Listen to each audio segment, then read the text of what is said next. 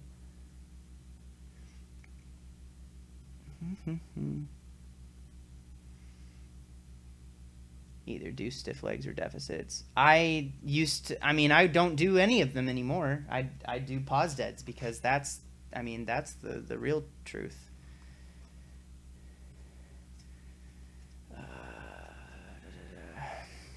You see anyone here with leverage is so bad that you're conventional, just a stiff? I mean, mine look pretty much like that. So you want to sumo? Never look back. Story of my life. That was what I thought, and then I increased my glute mobility, and it got me in a better starting position for the conventional. J Cream, I'm not supposed to answer that, so I won't even read it. Alex, I still love you, Ben. Okay. You can. I'm not gonna tell you that you can't love me. I'm not gonna. I can't make you love me if you don't. Get rid of those. No cheatsy doodles on these singles. Lenny, you watched some of my old deficits? They look pretty scary. No. You watched some of the improved deficits.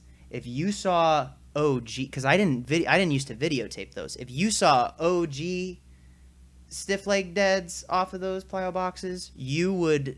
I can't. I would see it. Oh man, no, don't. A dark time that we pretend didn't happen, like the time that we used the S word for the snatch grip deads, which we also don't talk of. We don't speak of these times.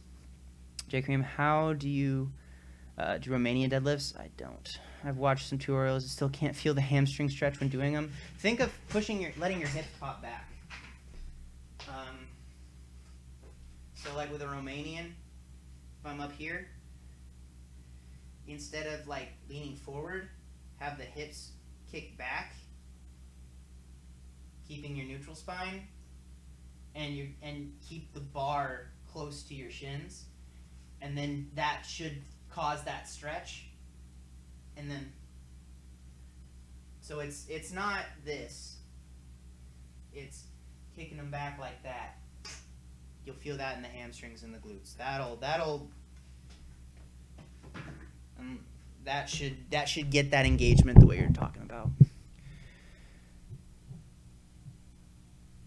Alex, that's not. I don't know how I didn't get injured when I used to do them. They were horrible. They were horrible. I think I was just young enough and I was flexible enough that I was able to avoid it, but I would not recommend them ever. Lenny, snatch grip deads without straps are tough though, man. That snatch grip is hard to hold, especially without the hook. Well, it would have to be. I can hold, I think 405. 405 I can pretty much hold whatever the situation unless things are going bad.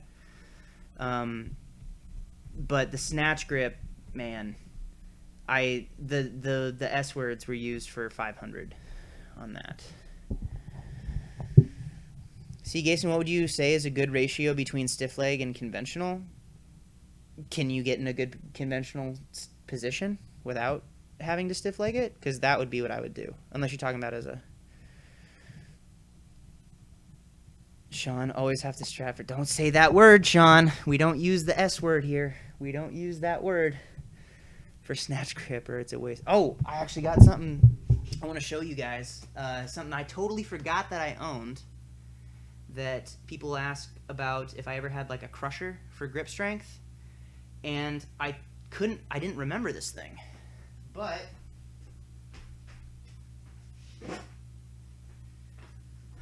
the reason I never had a Captain's of Crush is because I had this bad boy, which I don't remember where I got it.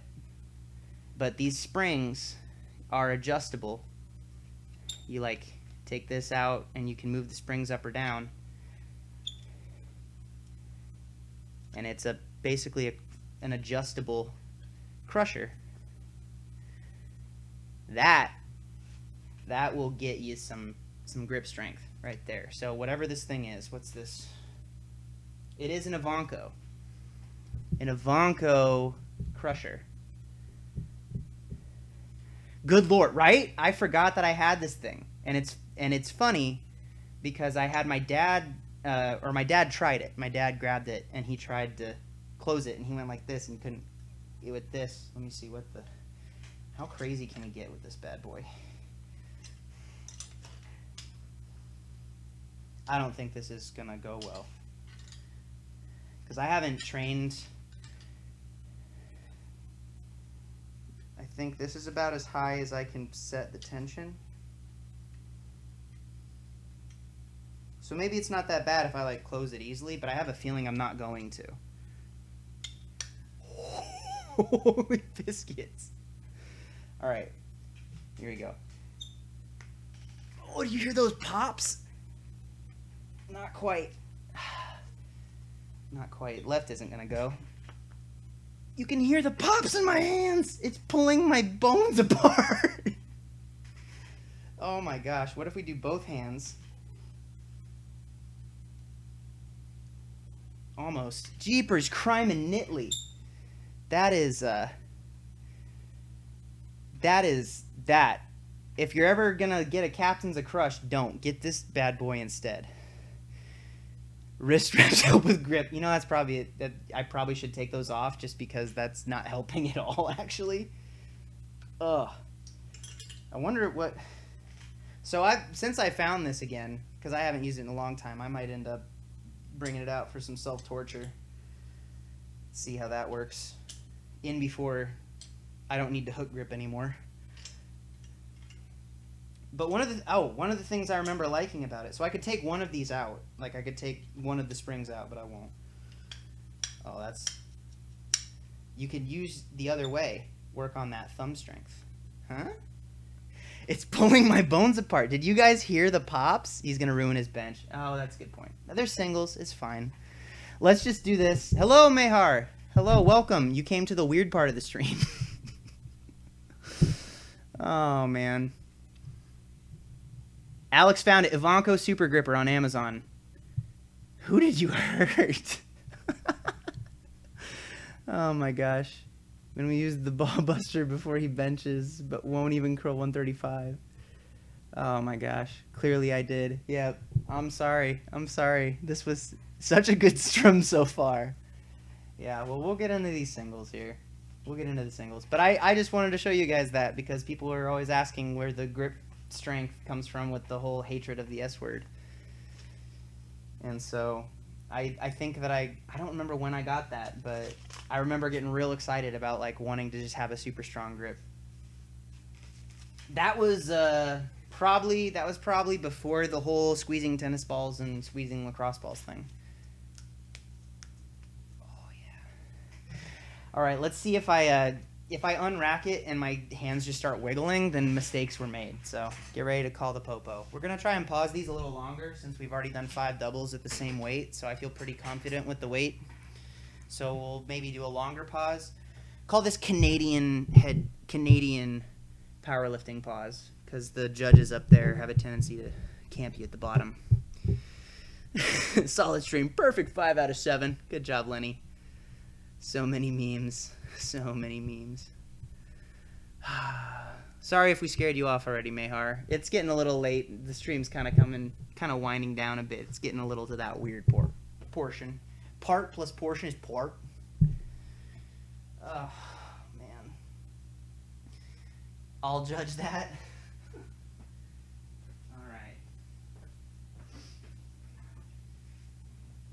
Alright, so you guys just yell up and I'll push up when it's time to go up. Nothing could go wrong with that, right?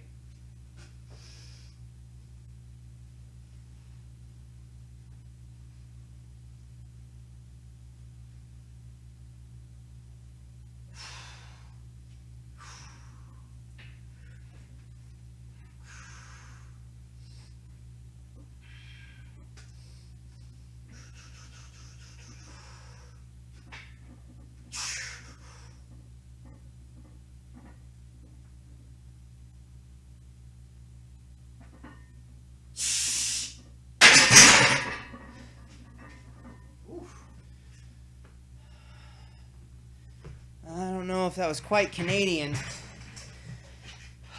Might have been like Australian. That was an Australian pause. Damn, Canada. Start. Ben's power gut poking through. Yep, that's it.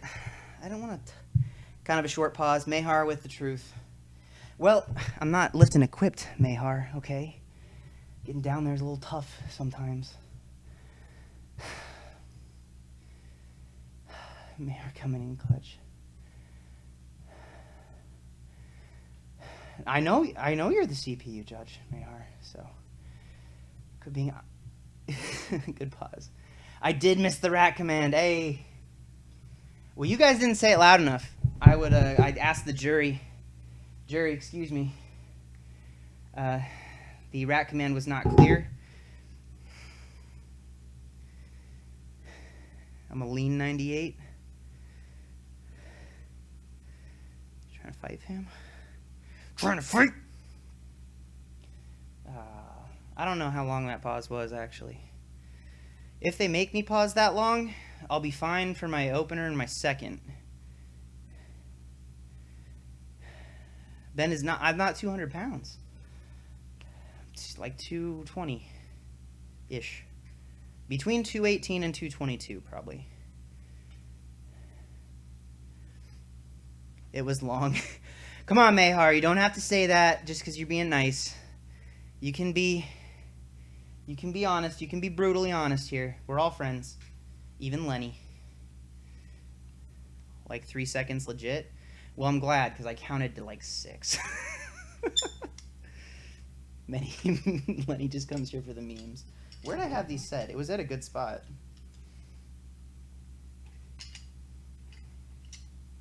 We'll call it halfway. Halfway.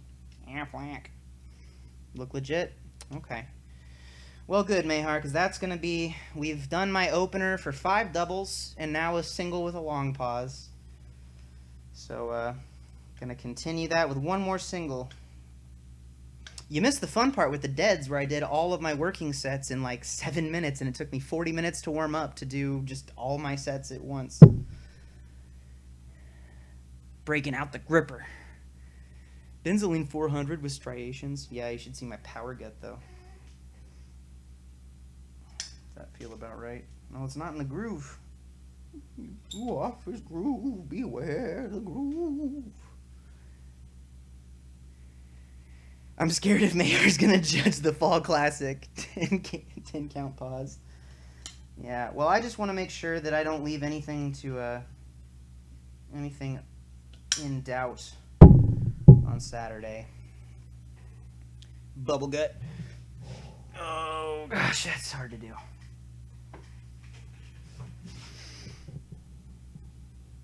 Mahar will be judging. Watch out, Makt. You're in trouble. Water cutting at all for this meet? Sean, I will not be water cutting because I'm going to be in the 231 class. So if anything, I have about 10 plus pounds. I was 13 and a half pounds, or about 6 point something kilos under for when I competed at the Arnold. So we should be okay. I'm still a little baby boy. Alex, Ben, ever do that without wrap? Oh yeah. That's totally forgot. I was gonna do these without wraps.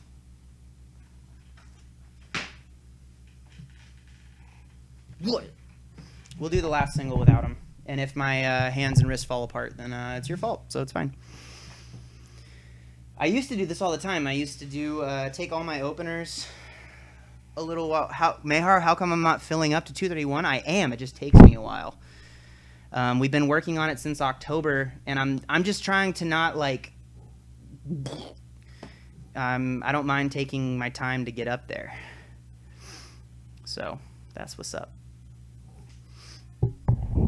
Alex, from this view, the bench looks fast and explosive. You are very generous, my friend, because from over there, it feels slow and sluggish.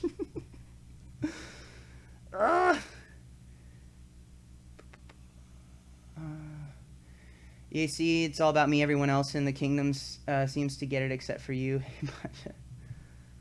All about me. What are we doing? Anton! Oh, damn! Snap! Oh, with the straps throw down? That's what's up. PRs,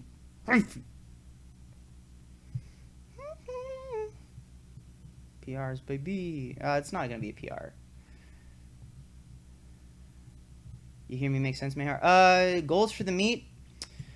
I wasn't planning on doing it. Eric and Hanny wanted me to pad the total a little bit because when I missed my third squat at the Arnold, it was instantly 10 kilos off my total, and I don't think they messed up with the call. I think the call for the weight was correct.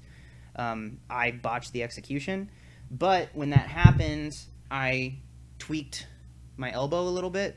Not saying it's an excuse. I was able to finish out the meet, but that 10 kilos off the squat also turned into about 2.5 to 5 kilos off the bench, and then we also had me doing the deadlift only meet on Saturday on Sunday. So I competed on Friday, Saturday off, Sunday I competed again. So we were already going to be conservative with the deadlift, but we also made it even more conservative. So my third attempt on my bench and third attempt on my deadlift ended up being very easy, but under what we expected me to do. And so it looked like a good meet. But in terms of like what we came prepared to do and what I feel like if I wouldn't have botched the execution could have done. And it's not so much a redemption meet, more so just because the class is so competitive. And I'm not a fan of the primetime flight, but to make sure that I don't get there's a lot of guys who are going to be qualifying for nationals in the 105 class. And because I'm already giving up 10 pounds, and hopefully I'll be giving up less by then.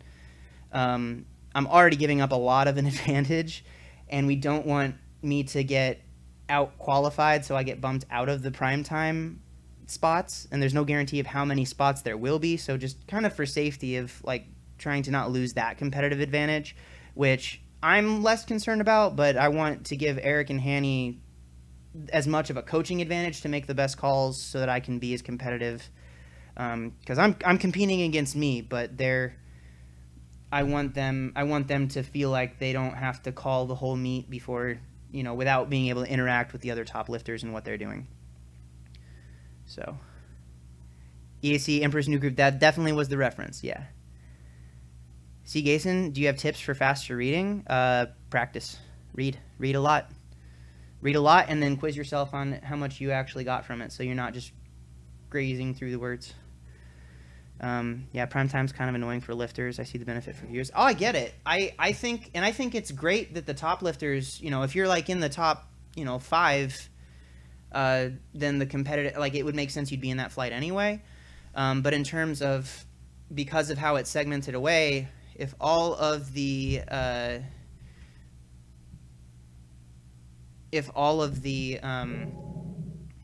rest of the class is competing and does their entire meet, and then the primetime guys have their entire meet afterwards, then before your first squat what the total you have to beat is to, it really impacts guys on the bubble. So if I get bumped out of that spot, then I'm on the bubble. I'm the guy who's getting, getting the short end of that stick, and I don't want to play that game.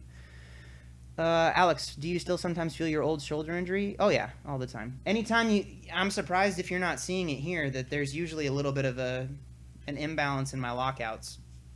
And that's the shoulder. Not so much that it hurts, but that it's not as stable. And so when I get to the bottom, if my mobility and my preparation isn't on, then it kind of tucks.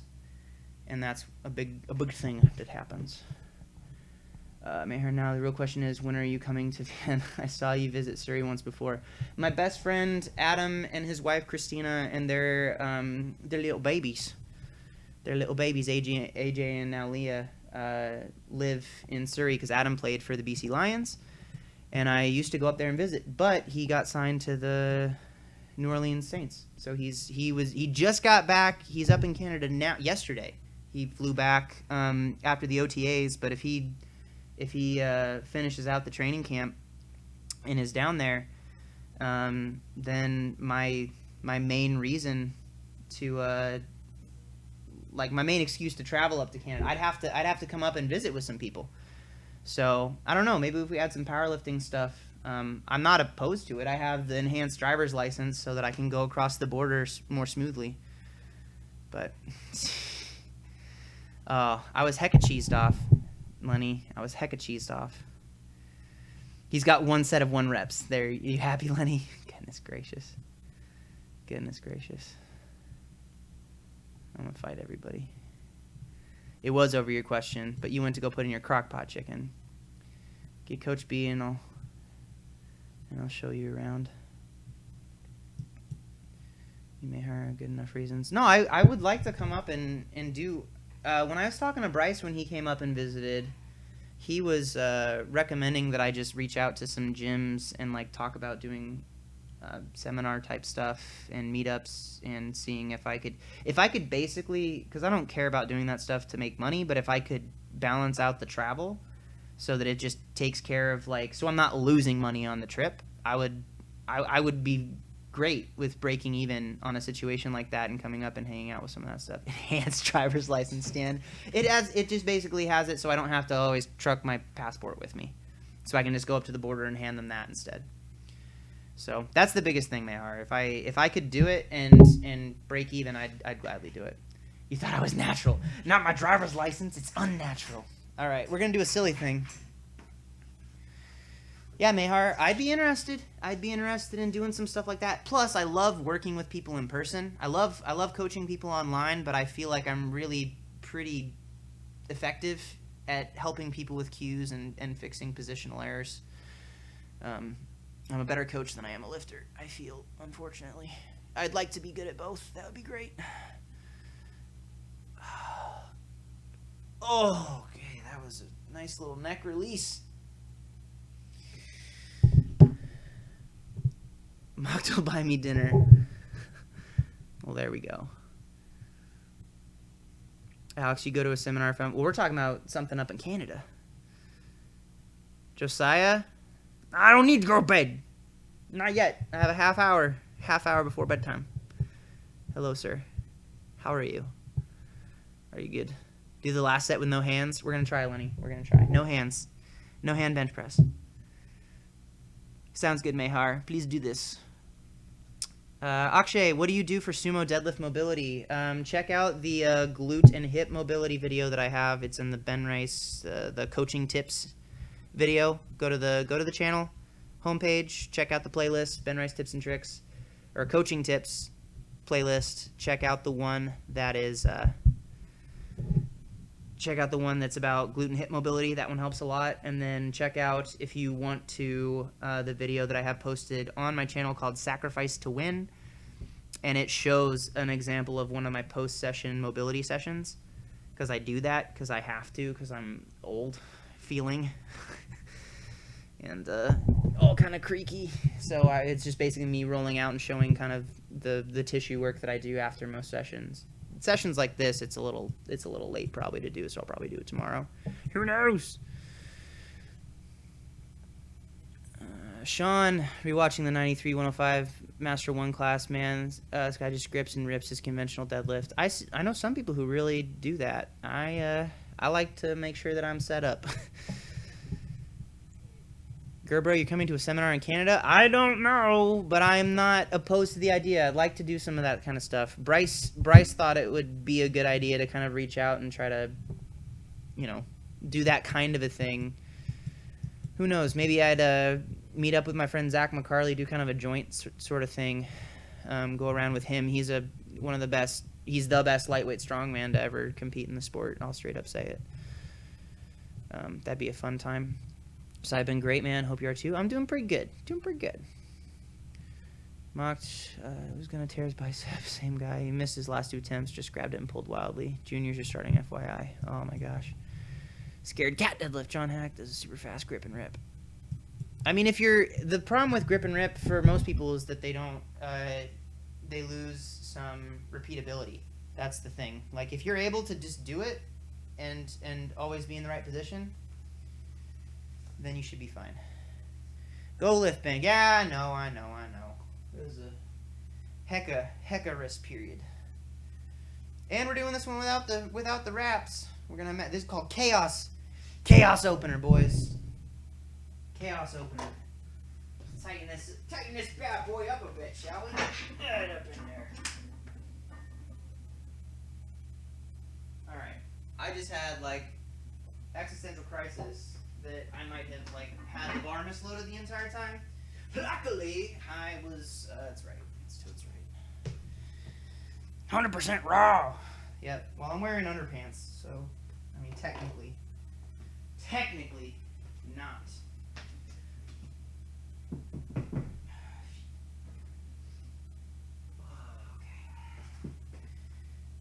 Let's see if this turned into a bad idea. All right, you guys call the pause.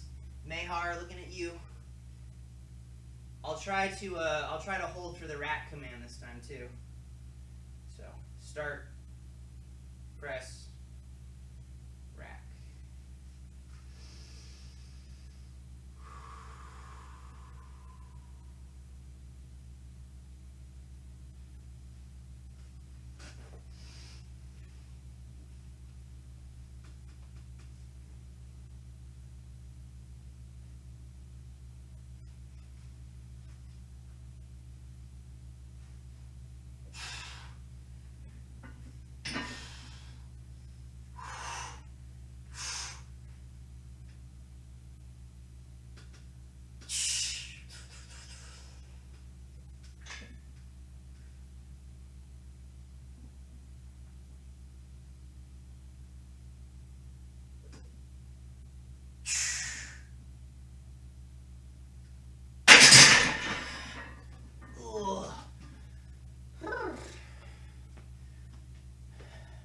Little bit loose on that right shoulder again.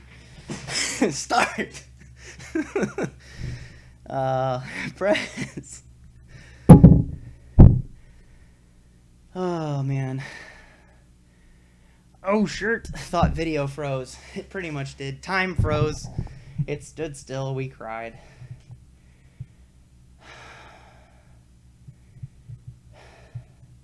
Do 405, no wraps. It piss them off again. We used to live beside Costco and would have Costco pizza hot dogs between sets. Those were some true rest breaks.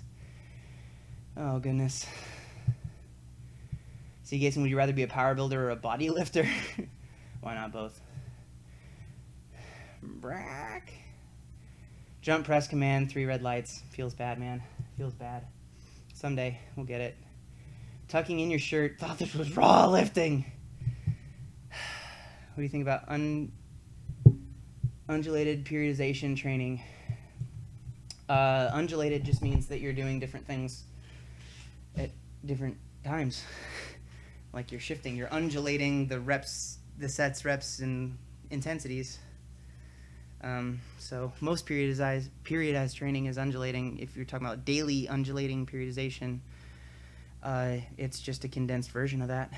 A lot of lifters do it with if you're not going in and doing the same sets and reps with everything, then you're technically doing daily undulating periodization. The biggest factor is like fatigue management and figuring out for each lifter kind of their ideal, how they can handle fatigue, how quickly they dissipate fatigue. Is that how I train?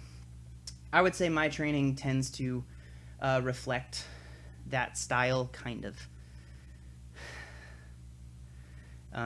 Eric and Hanny, when they write my programming for me, usually have 4-day-a-week split. I do a full body workout each of those sessions. Squat bench the first day, usually with higher volume, with lighter loadings. Bench press conventional deadlift the second day, usually same dealio. And then day off. And then more squatting, usually a little bit heavier. And usually kind of almost a recovery bench. And then a day off, and then my heavy-ish deadlifts and heavy-ish bench press. So that's how I train. I think that each individual's, like their microcycle, the split can look differently. But thank you, Mehar. Thanks for stopping in, brother. Hope to talk to you soon. Enjoy watching. 355 raw, no interstellar. 1 green light, 4 purples, decent lift. No interstellar, wow. Thought you were a natural, Ben. Totes not. Totes not. Not about that life. Hey. There's the secret. Full body 4 times a week. Basically. We tried a 5-day split, and it was funny because we didn't even add volume. We just took the benching off of the squat day and moved it around so that the benching was solo on a 5th day, and it did not go well. Ben, do a 135 overhead press, bro. No, I'm good, fam. Alex, thank you. You heading out? Appreciate the visits and the thoughtful questions and the encouragement, brother. Much appreciated. Mock Athletics favorite squatter, bencher, and deadlifter. Jesse Norris. The end. He's just the best. Recently, he found out that he's got compressed discs in his spine. I really hope that he recovers. It was really a bummer to hear that. I mean, he's done things no one else has ever done for such a long time that it would be like super unfortunate for him to not be able to keep doing his stuff. Shout out to injured Jesse Norris. Oh man, still the only lifter that I've watched and just been like, what are you? What are you? I don't get it. I don't understand it. Most other people, I can kind of get it. Like, I kind of like, oh yeah, this is how the training works, and then set up, and then here are the genetics, and then there's the work ethic and all that stuff. Jesse's just, like, I just can't explain it. I can't. So, wish him a speedy recovery. Ben, be safe. Don't get injured. No injuries. We're just doing some pull-ups. I think he's okay. Ben, next video was him deadlifting 500 for sets of 1,000,000. I mean, he showed an x-ray on the... I saw a picture of his spine. It's not, like... He's got some work to do. Aesthetics has a theory that he's a cyborg from the future created by Jason Blaha. I think that he got a traumatic brain injury and it inhibited his ability to process pain like a normal person. And he's got crazy genetics and a high work ethic, and so he's able to, I think he's got a mutant power that lets him train past the point where other people can't in terms of pain sensations, and that's like an actual theory I have, that he's like borderline X-Men. Amazing. In general, though, I have mad respect for anybody who does this sport, because I know that it's not easy, and And yeah, so my favorite lifters are the ones who are giving their absolute best every single day. I know that's a cheesy answer, but I seriously mean it. Yeah, Lenny, I mean, 500 pounds for Jesse, though, is like 60%. So that's all. Dead stop deadlifts.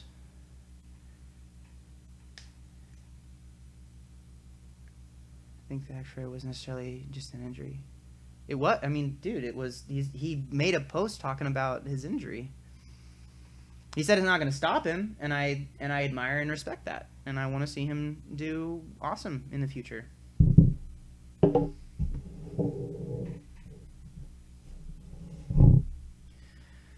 Mocked, you're so kind. No, I'm dead serious when I say that anybody who gets to and within other sports or things, whenever people get up to the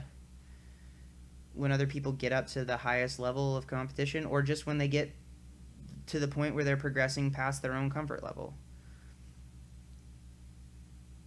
I was hoping for some specific people that I can understand the sport for everyone. I know too many people that are really, really amazing at this sport for me to like pick individual ones. You know, like when people ask me what I think is going to happen in the 105s at Worlds, I consider both Bryce and Garrett to be very good friends of mine. Like the kind of people that I would want to hang out with and want nothing but the best for them in their lives. Like, I haven't met Sarah, Bryce's wife, but I've met and hung out with Garrett's wife and baby. And I told Bryce that he and Sarah could just adopt me every once in a while, and we could just hang out and visit and talk about things. So I have so many people that in this sport that I have crazy amounts of respect for, and just I want the best. I want the best for all of them. The rising tide raises all ships, my friends. Ben's a good lad. I try my best. I did. I got drug tested with David Ricks after Nationals last year. Very friendly man. Very friendly man. It was funny. He walked into we were sitting down there, and then Jesse walked in. He looks over at Dave and goes, "I don't know how you do it, Dave. I hurt." And it was a beautiful moment. Lenny, what I'm saying, I don't think he's actually injured. I just think that's how his spine looks from years of heavy deads. No, it's we're taught that's just semantics, my friend. That's semantics, Lenny. Yeah. His strength is nuts. So many guys have nuts strength. All the crazy strengths. Bryce squat looks like poetry. Very beautiful squat. Very beautiful squat. Very beautiful. When we worked out together, we didn't actually work out together. We were supposed to. And he wanted an extra day to rest. And so I moved my workout a day forward and then came in anyway. Came here for lifting advice, left with new life perspective. The story of my life, man. That's I always come here to try and figure out. We just talk through all these ideas. Different life perspectives come and go. You're going to learn today. Net strength. Yep. I knew you were going to do that, Alex. I knew it. I knews it.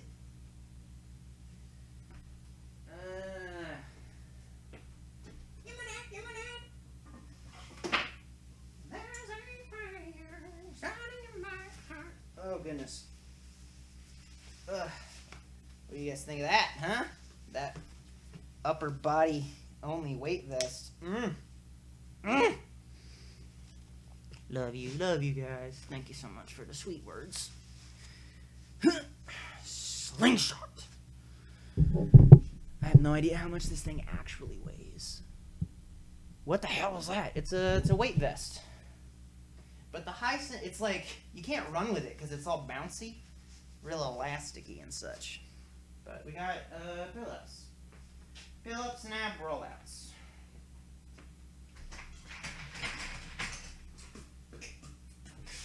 Can you guys even see this? You're 2.5. You're a little baby weight. No one loves you. Alright.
We did it.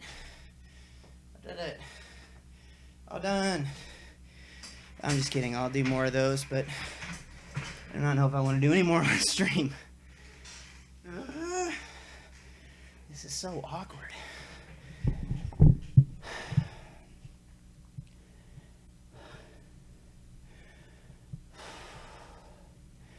Look like a schoolgirl. Ben's gonna superset. Go make some breakfast. Are your wraps thick or light? They're the flexible ones, not the stiff ones.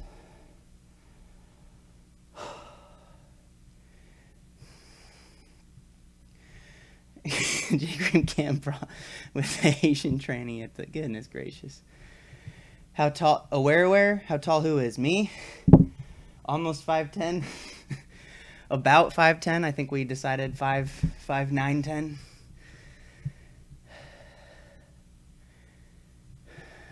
Okay.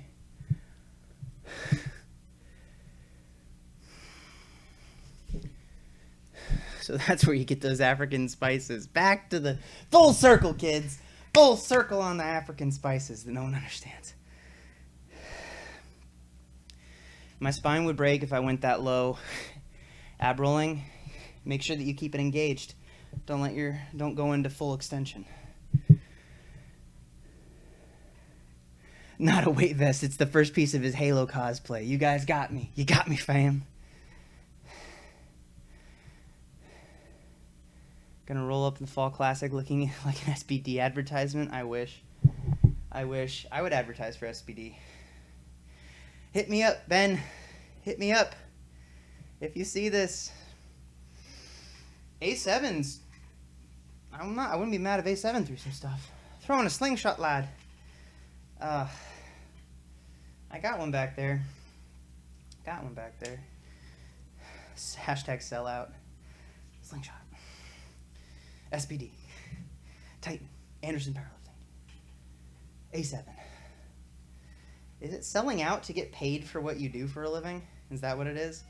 You don't call a person who goes to the office a sellout for asking for a salary, right? Y'all silly.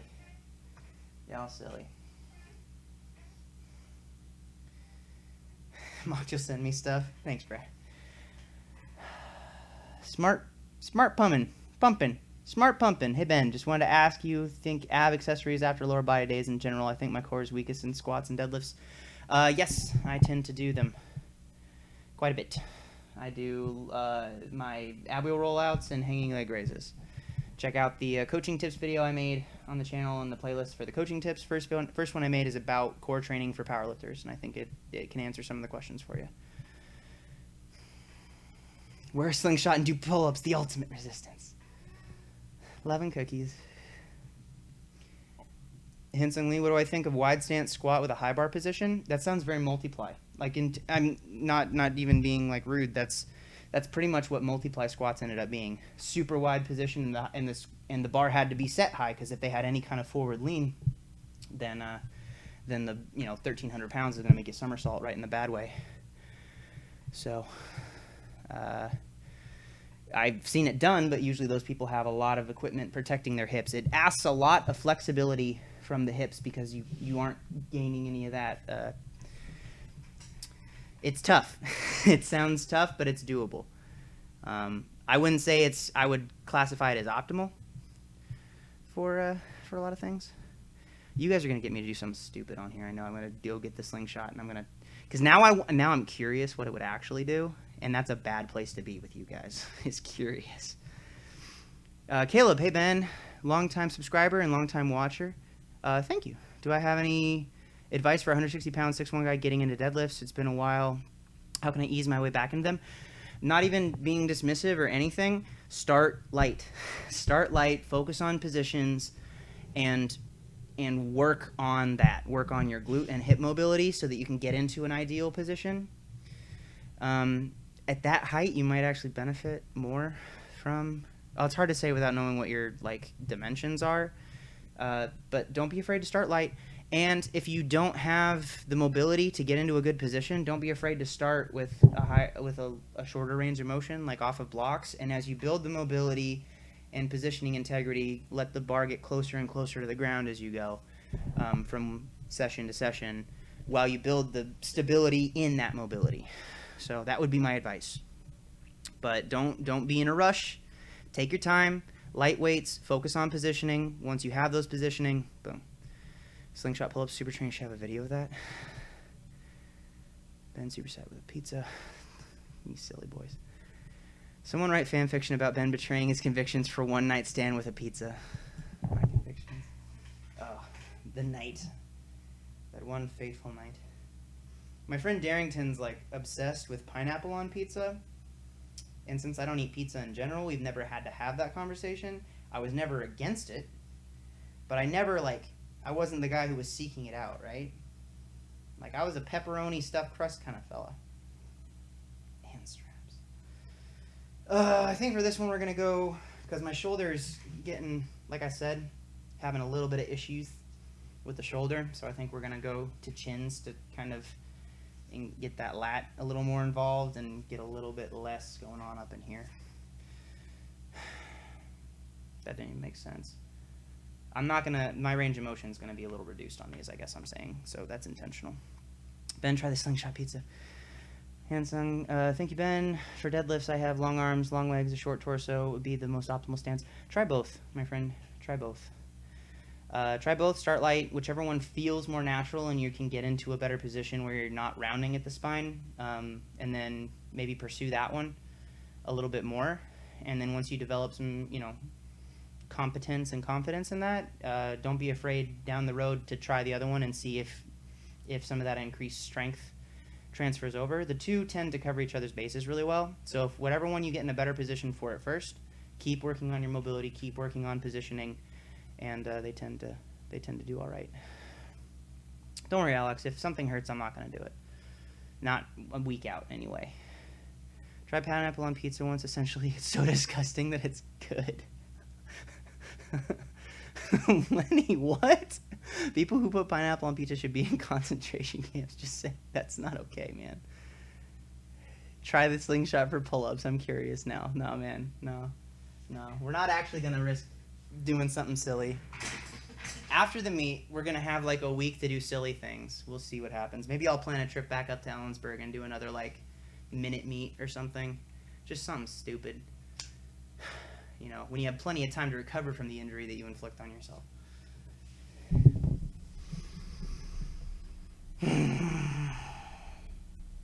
The actual Big Lenny believed in Hitler, so you were not far. I mean, everyone should believe, like, Hitler existed. Or you mean, like, believed as in thinks he was, like, had some good ideas? Or do you mean, like, believed in him? Like, I don't believe in Hitler. I don't think he happened. Do it! Yesterday, you said tomorrow! Oh my gosh, have you ever heard the Smo Yoho, like, song of that? It's amazing. It's actually really inspiring.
I'm so lazy. Spinal position. Being taxed by the extra weight. Of the terribly weight distributed words. Once knew a girl who didn't believe in dinosaurs. You can't. Oh my gosh. That's amazing. If you ever sell out, you should sell slingshot pull-ups as the best full body toning exercise. Then please slingshot thing. You did the weird gripper thing. Oh. Yes. Yes.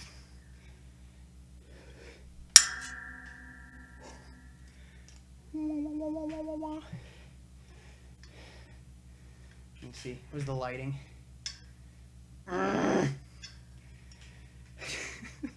This is the sellout portion of the stream for sure.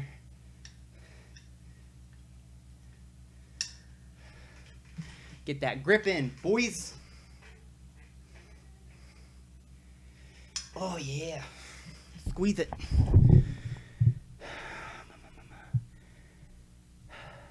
J Cream, I'm not going to bring radical politics in this channel.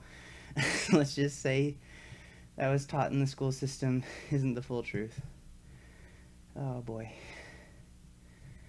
Dude, dinosaur fossils are just put in the ground to test our faith in Jeb Bush. Slangers, Ivanko sponsorship. Jacked and pale. Very pale. Husky and pale. Come on, man. What's up? Sorry. Mark is over in Belarus right now, and I thought he needed something. He's just asking when I compete. I'll let him know afterwards. I used to not be so pale. When I was in college, my friend Fletcher and I got memberships to a tanning salon back when I was feeling kind of good about myself. And we were so embarrassed by it because it was before it got really popular. I think before it was super like acceptable for guys to go tanning. So we'd always be like, "Hey man, you going to the doctor?" "Yeah man, we're going to the doctor." When? Their appointments were all filled up. We're gonna go next week. Uh-oh. Silly childhood.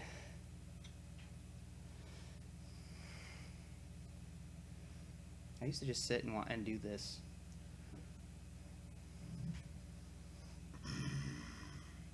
Makes you feel tough.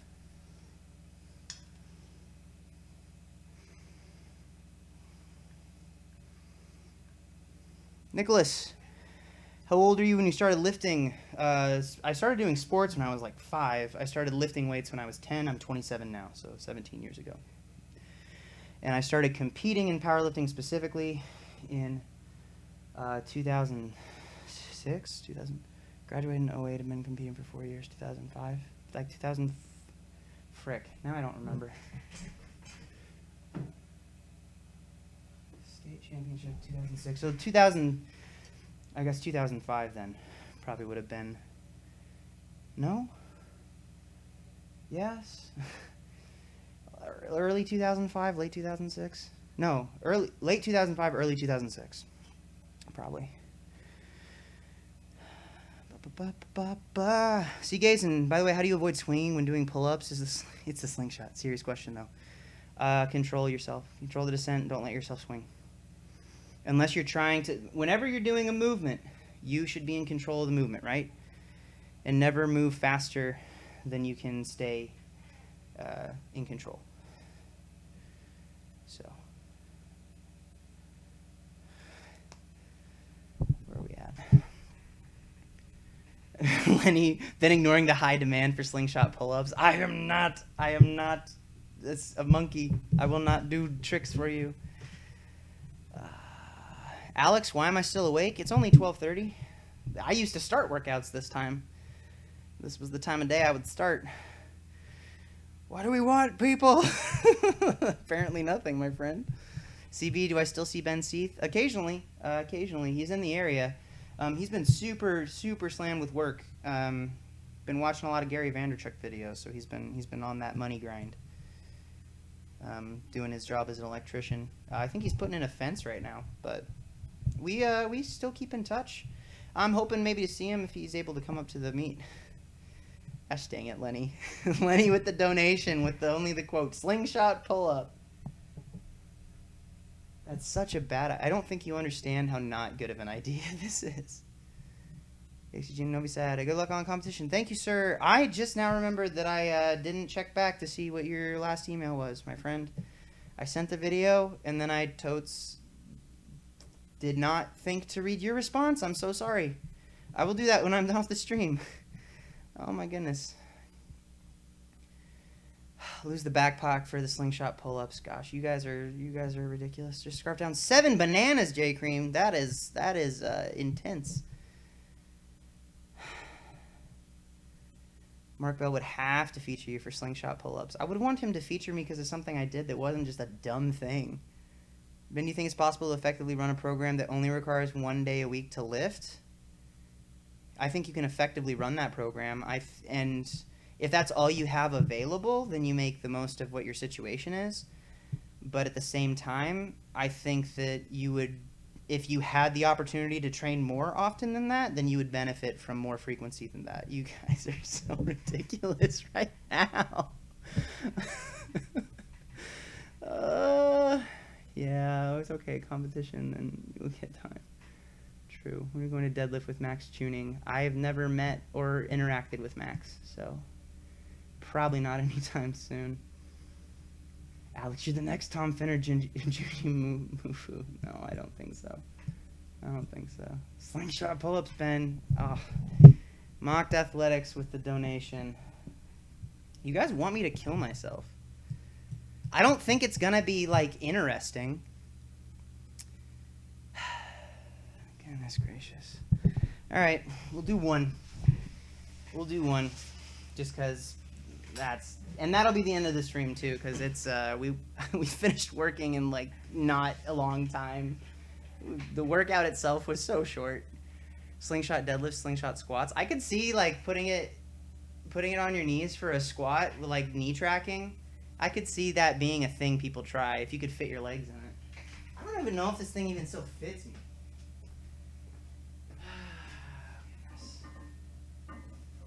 What do I have? At the old house we had 2. This is a large. We did it, boys! I'm honestly curious enough. If I wasn't curious, not a chance. Slingshot backflip, that would be death. Uh-oh. Maybe? Uh-oh. Oh, goodness. I don't want it to go too far up the arm. For the vets, it's sick. You know what the people want. It's because we love you. Yeah, well... At the same time, I do feel, goodness gracious, what?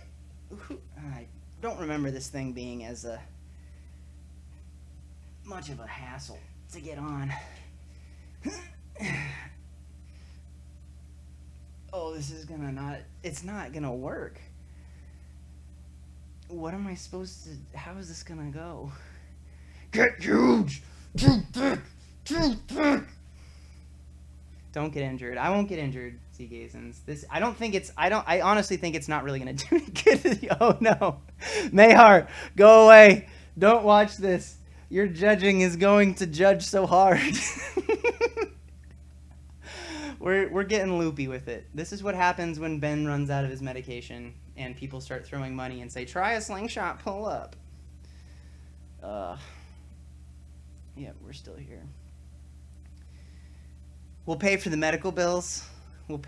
We paid Ben to do slingshot pull-ups. We paid Ben to see if he can do 1 slingshot pull-up. All right, Mark Bell, slingshot pull-ups. Here we go.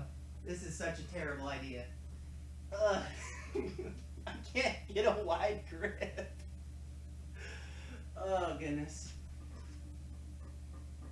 This feels such bad. Such bad.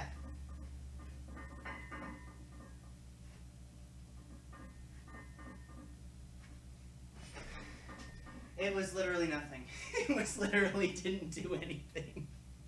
Because I don't have to touch my chest. You fools! You paid me for nothing.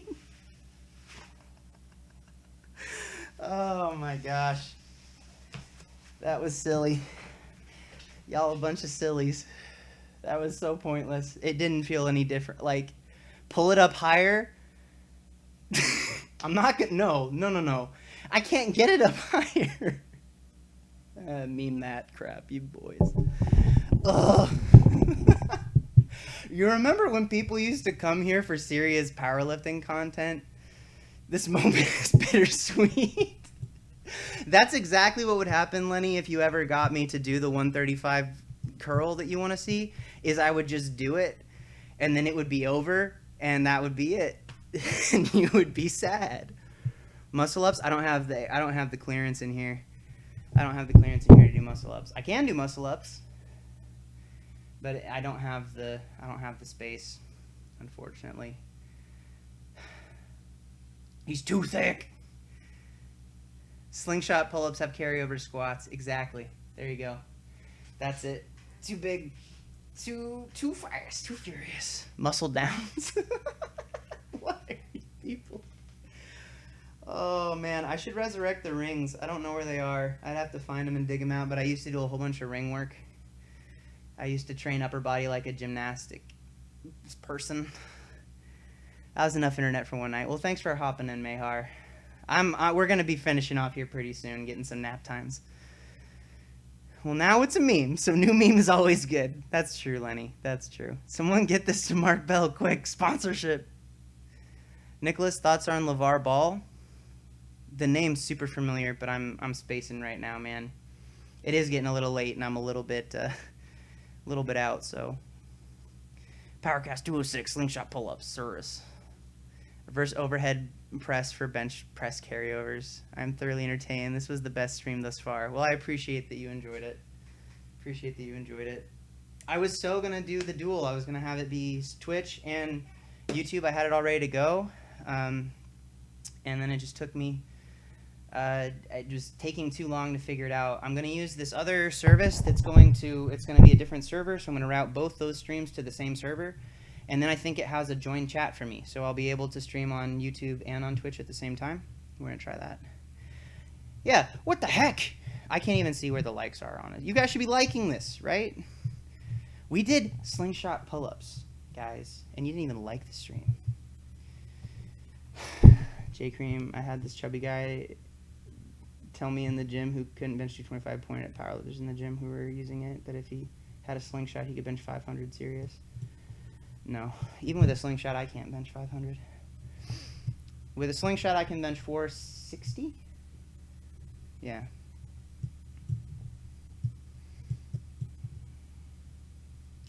Specifically with this slingshot. Maybe with a Mad Dog?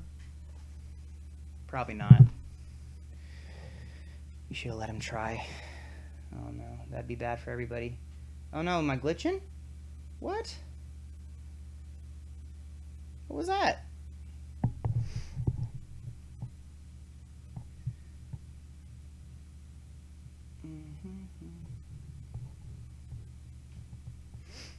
Lenny, you definitely have 405 NU. Slingshot doesn't add 60 pounds. Yeah, lag. I don't know. OBS is holding up still. Maybe that must have been the internet. Yeah, no, I saw it. I just nodded and smiled.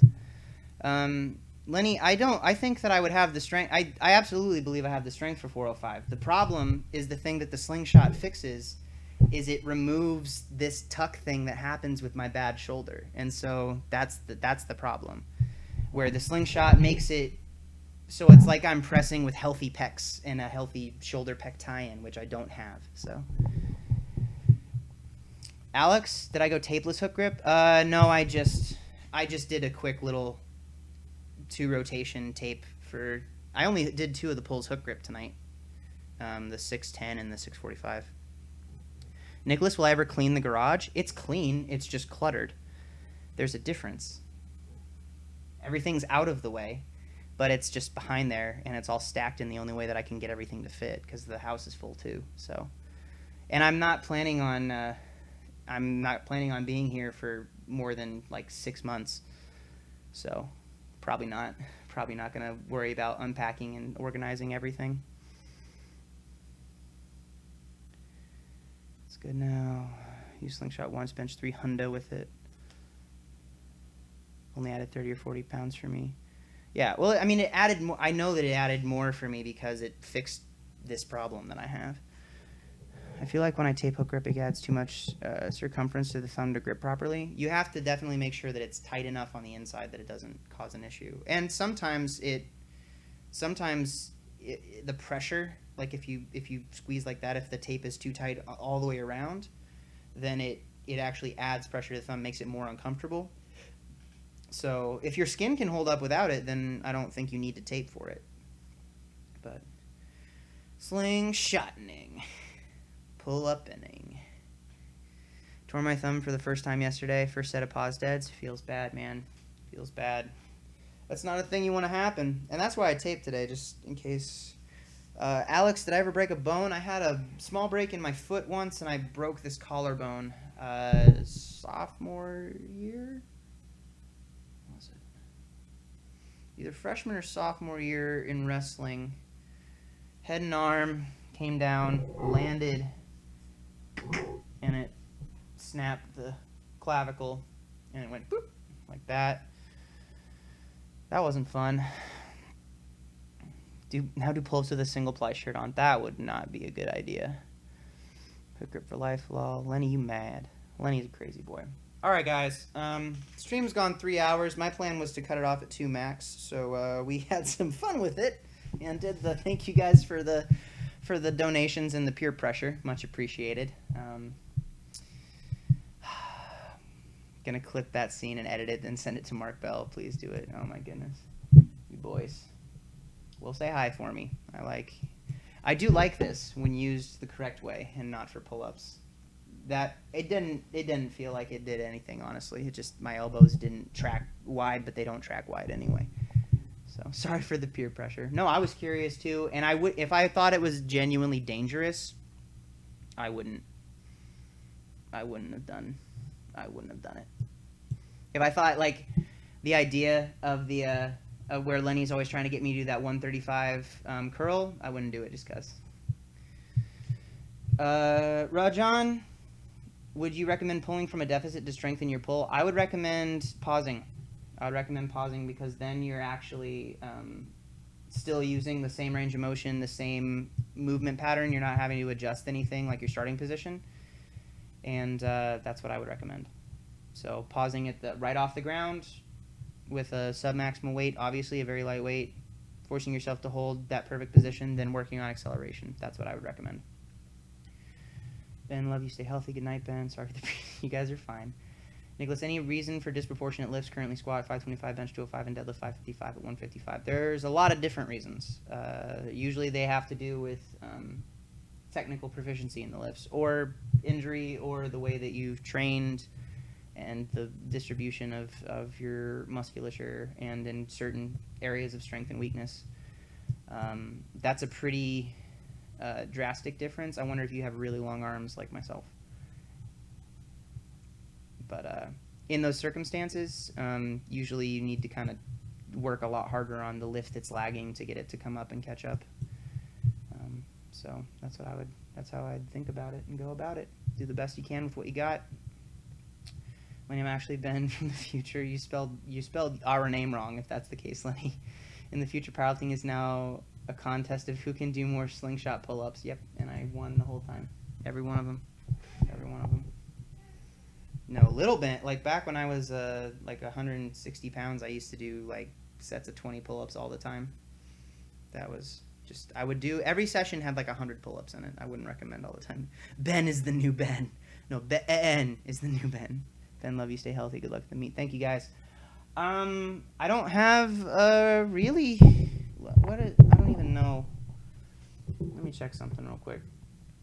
Let me check and see what because I don't have another full workout other than the squats on Monday.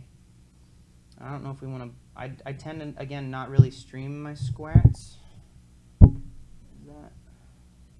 Uh-oh. Do I just not have it listed anywhere?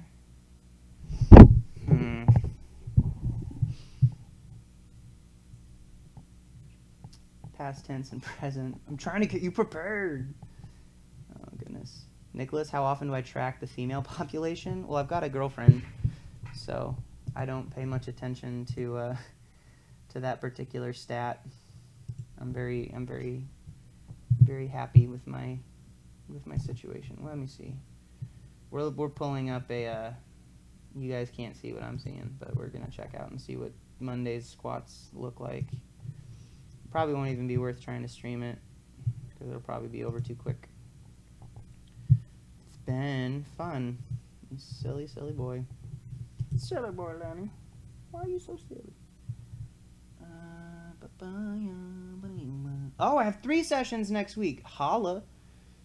They're not even real sessions. Squat, 3x3 at $495 on Monday. Bench, 335 triples, 5 sets of that. Then Tuesday, sumo deadlift, 3 singles at 560. Oh no. And then Wednesday, it's just bench and spoto press at like less than 80%. So nothing crazy. Then we'll have Thursday off. Friday, I will head up to Kent to stay with my lady love and her family, and then go to the meet Saturday morning. So that's the plan. Great stream, Timothy. Thank you, Lenny. Arthium, if you couldn't progress anymore in your lifts, would you continue lifting? Absolutely, I would. At some point, that's going to happen for everybody, right? At some point, if you continue doing it, you can only get so good to the point before like age starts to become a factor and your lifts go down. I intend to continue to use this sport to center my focus and to work through mental and physical challenges and do my best to make the most out of it. Alex, I don't know if I'm going to stream next week because I don't have any real workouts to stream. So we might do like a random Q&A stream or like a hangout type of thing. But I'll probably spend the next week trying to figure out the Twitch system to do both the things. And then, you know what? The week after the meet, we might get a little bit of randomness, right? We might do something silly. I don't know what. Depending on how the meet goes, honestly. If the meet goes well and we leave something in the tank on deadlifts, who knows? We might pull out the deadlift bar and do something silly. That could be fun. You guys could help me. Make bad decisions then when it's more appropriate to do so. Spotter press, spoto press. Great. Thanks again for all you do. Well, thank you. Thank you for the donation, even if it was towards peer pressure. Francis, do you recommend branch chain amino acids before step? Oh, that's inappropriate. Sorry, man. That's not good. I'm going to remove that for you. No hate speech, please. Nicholas, best supplements for young lifters trying to gain weight and put size on arms. Lift a lot of weight and eat a lot of food, my friend. Supplements,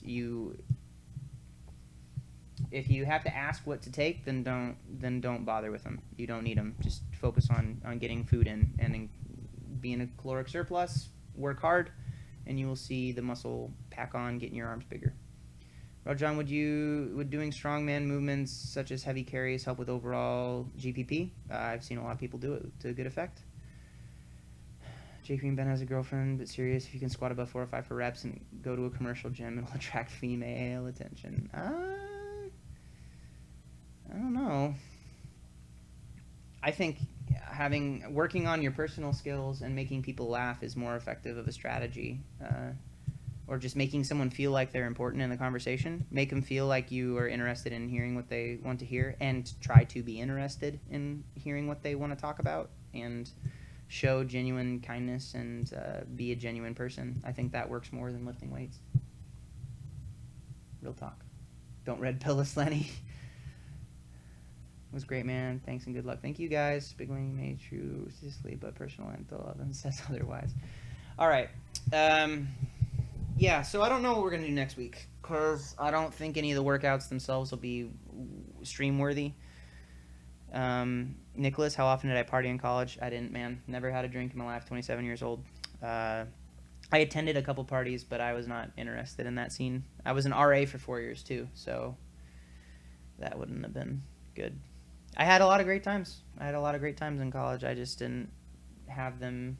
I remember them all. That's the difference. Anyway, yes. I don't know what the deal is going to be next week. May just hop on at some point to visit with you guys a bit. Unrelated to any working out or lifting. I'll post that on the... you guys will get the updates if you're in the Discord server. You know the deal for that. And then the plan will be to get back into it next week after the meet. Usually I feel pretty good after meets. I don't tend to get too beat up since the volume's so low.